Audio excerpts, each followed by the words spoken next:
Hello বন্ধুরা, দেখো এটা হচ্ছে রাঙা আলু। রাঙা আলুর কল বেরিয়ে গেছে, এখন গাছ লাগানোর সময়, তাই এটা ফেলে দেওয়ার সময় আর কি।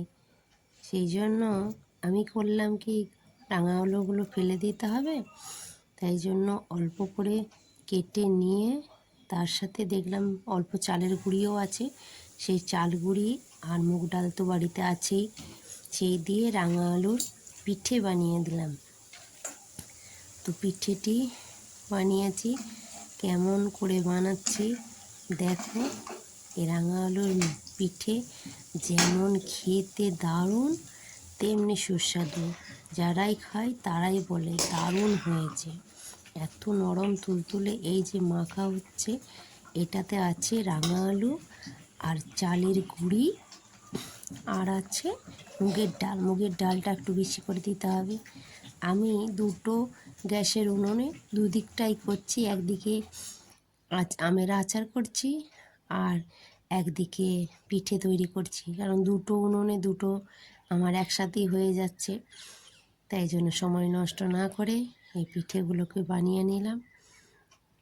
আর কতগুলি হয়েছে, দুটি রাঙা আলু দিয়েই আমার এতগুলো পিঠে হয়ে গেছে, কারণ মুগের ডালটা একটু বেশি করে দিতে হয়েছিল আর চালের গুঁড়িও অল্প ছিল। ওইগুলো দিয়ে আমি এই পিঠেগুলো করছি। খেতে এত সুন্দর, তবে সামান্য কি মিষ্টি দিতে হবে, তাহলে বেশি ভালো হবে।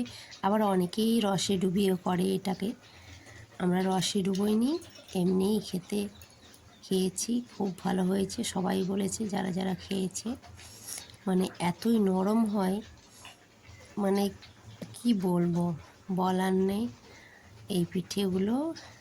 আর এই আচারটিও খুব ভালো হয়েছে। আর এই পিঠেগুলো ভাজাও হয়েই গেছে, অনেকগুলোই পিঠে হলো। আর এই লম্বা লম্বা করে বাকি, আর এত খেতে বলছি না ভালো হয়, দারুণ হয়। আর একদিকে আমের আচারটিও তৈরি হয়ে গেছে, আবার কতগুলি করতেও আছে। 2 কড়াই আমের আচার হলো, একটা হয়ে গেল আর একটা হতে আছে। একই সাথে আমার পিঠে